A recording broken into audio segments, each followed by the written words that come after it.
Selama 9 bulan aku pacaran itu ya isinya memang lebih banyak berantemnya. Mulai dari ditonjok, dicekek, dipukul pakai hardcase gitar, dibeset pakai pisau. Assalamualaikum warahmatullahi wabarakatuh. Apa kabar teman-teman at life semuanya? Bersama aku Devi Puspita. Semoga kalian semua, kita semua selalu dalam lindungan Allah Subhanahu wa taala. Buat teman-teman yang sekarang sedang galau, sedih atau ada masalah yang bikin perasaan kamu gak nyaman, dibantu Allah untuk memudahkan segala urusan sehingga kamu lebih mudah untuk bahagia. Kekerasan dalam hubungan. Kekerasan dalam hubungan ini itu bukan hanya bisa terjadi dalam rumah tangga seperti yang dialami oleh Lesti Kejora dan juga Rizky Bilar, tapi ini juga bisa terjadi dalam hubungan pacaran. Seperti yang dialami oleh penyanyi cantik legend Indonesia Andin, dia membagikan kisahnya mengalami kekerasan dalam pacaran beberapa waktu yang sudah berlalu cukup lama. Oke, jadi aku akan bahas dulu profil dari Andin, teman-teman. Andin ini adalah seperti yang aku bilang tadi, penyanyi legend Indonesia yang juga merupakan penulis lirik lagu, teman-teman. Dia kelahiran Jakarta tanggal 25 Agustus tahun 1985 sehingga usianya sekarang 37 tahun, teman-teman. Dan Andin ini sudah mulai belajar menyanyi sejak umur 3 tahun. Jadi sudah sangat familiar atau sudah sangat kental sekali dengan dunia pernyanyian gitu, teman-teman. Dan sekarang sudah menikah dan berkeluarga. Andin bilang dia baru bisa bercerita tentang kekerasan dalam hubungan yang dialami di masa lalu itu 3 tahun terakhir ini, karena mungkin ya teman-teman dulu masih trauma, dan orang kalau masih trauma dan terluka itu jangankan membicarakan tentang peristiwa traumatik yang dialami, nginget-nginget aja tuh males banget dan gak mau diinget-inget gitu karena masih terluka. Hubungan toksik yang Andin jalani pada waktu itu selama 9 bulan, dan dia bercerita dalam 9 bulan itu daripada senengnya itu lebih banyak berantemnya. Hal ini disebabkan karena komunikasi keduanya yang tidak bagus, di mana pasangannya ini karena dia tidak bisa menyampaikan apa maksudnya, apa keinginannya, apa kebutuhannya dalam sebuah hubungan itu, dia melampiaskan hal tersebut dengan amarah. Dan ketika marah yang dilakukan itu sampai nojok, sampai mukul, dan seperti yang Andin ceritakan, dia pernah dilempar pakai hardcase gitar dan juga dibeset pakai pisau, ditonjok, dicekik. Dan kalau seperti ini, kekerasan yang Andin alami udah masuk kekerasan fisik dan emosional. Ini kalau misalkan dipikir menggunakan logika kita itu kayak kok bisa segitunya gitu ya, kok bisa sebutin itu. Tapi kita perlu melihat dari perspektif lain, teman-teman. Untuk beberapa orang yang tidak pernah mengalami atau terjebak dalam toxic relationship, itu pasti akan merespon yang sama. Kok kamu nggak mau lepas sih dari pasanganmu yang udah jelas-jelas buruk ya? Kok kamu nggak mau putusin pacar kamu yang udah jelas nyakitin kamu? Kok kamu nggak mau ngelepasin pasangan kamu yang udah jelas menampar kamu? Respon orang yang tidak pernah mengalami atau terjebak dalam toxic relationship pasti seperti itu.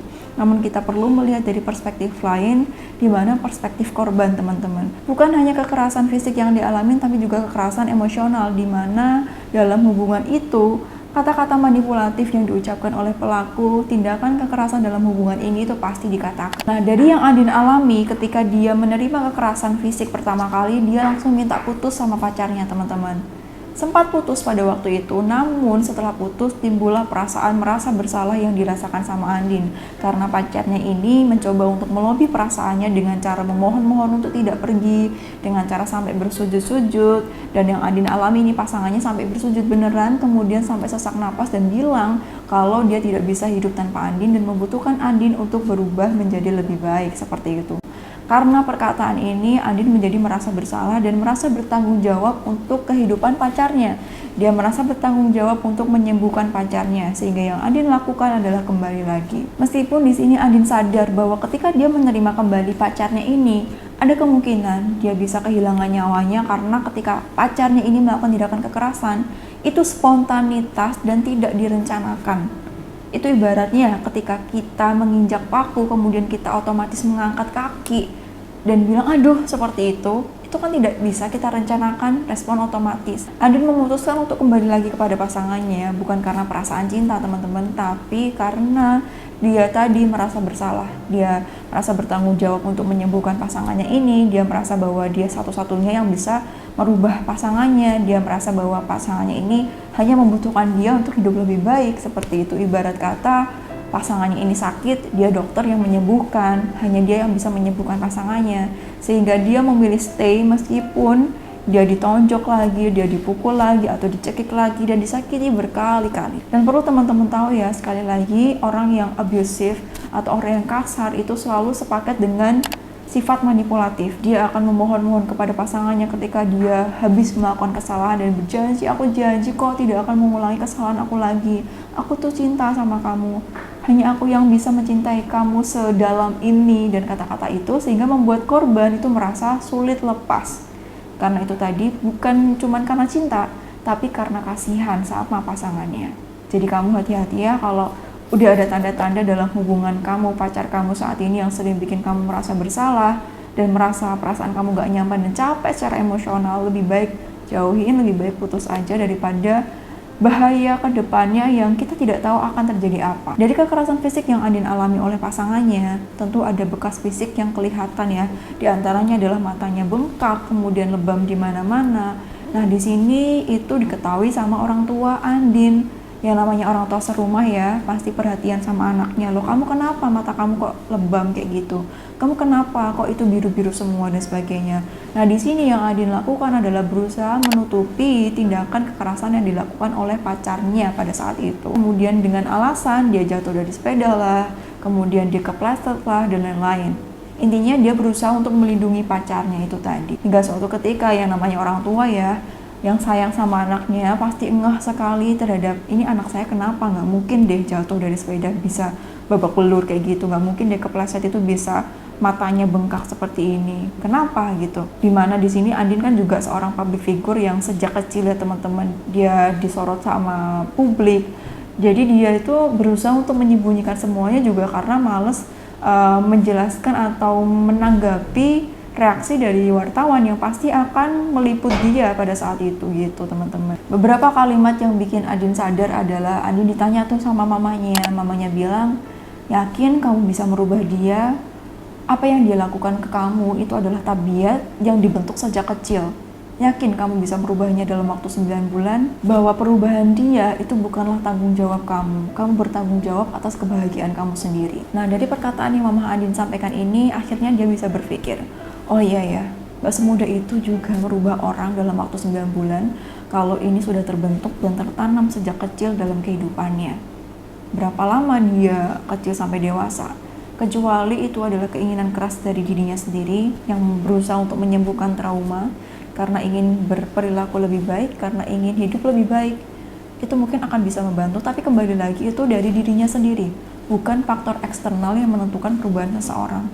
Ada sih beberapa persen, tapi sebagian besar itu ditentukan dari kemauan dan niat yang begitu kuat dari dalam diri sendiri. Nah, dari situ akhirnya dia berhasil putus dari pacarnya yang toksik ini teman-teman. Nah, dari sini kita bisa mengambil pelajarannya dari apa yang Andin sampaikan, bahwa kita itu berhak untuk mengambil keputusan dari hal buruk yang kita terima. Kita perlu tegas dalam hal ini teman-teman. Sekali kita menerima perlakuan yang toksik dari seseorang ya, kita berhak untuk memutuskan itu dan menjauh dari mereka. Jika kita merasa kesulitan untuk melakukannya, kita bisa mencari bantuan teman-teman. Karena kalau misalkan dipikir, menjalani hubungan yang toksik seperti ini, entah dalam waktu singkat ataupun lama, itu pasti berdampak buruk terhadap diri kita sendiri. Sementara kita juga berhak untuk bahagia kan dalam kehidupan kita. Nah, beberapa faktor yang menyebabkan seseorang menjadi pelaku tindakan kekerasan dalam hubungan seperti mantan pacar Andin ini, yang pertama adalah dia mengalami masalah dalam pengendalian emosi kemarahan yang dia rasakan. Yang kedua adalah dia memiliki self-esteem yang rendah atau dia merasa tidak percaya diri, yang kemudian dia merasa insecure, ditambah juga masalah keluarga yang dia punya di masa lalu seperti apa. Jika anak terbiasa melihat orang tuanya bertengkar, dia bisa merekam itu dan meniru ketika dia menjalin hubungan. Oke, jika aku memiliki masalah atau konflik dalam hubungan, maka aku akan memukul pasanganku, aku akan meluapkan emosiku dengan cara amarah yang meluap-luap, membanting sesuatu. Itu bisa didapatkan dari apa yang sering dia lihat di orang tuanya ketika bertengkar, atau lingkungan terdekatnya lah ketika ada konflik, apa yang dilakukan, apa yang direkam. Nah, itu yang bisa dia jadikan referensi di masa depannya. Itu beberapa sebab yang sering kali terjadi. Di antara sebab yang lain adalah bisa itu masalah budaya, kemudian bisa juga masalah alkohol atau obat-obatan yang dikonsumsi, obat-obatan terlarang yang dikonsumsi.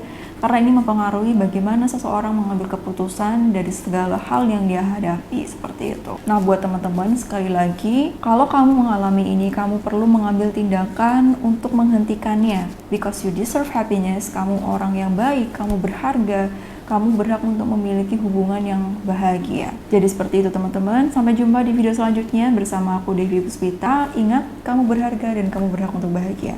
Semoga Allah selalu melindungi kita dalam kondisi apapun. Wassalamualaikum warahmatullahi wabarakatuh.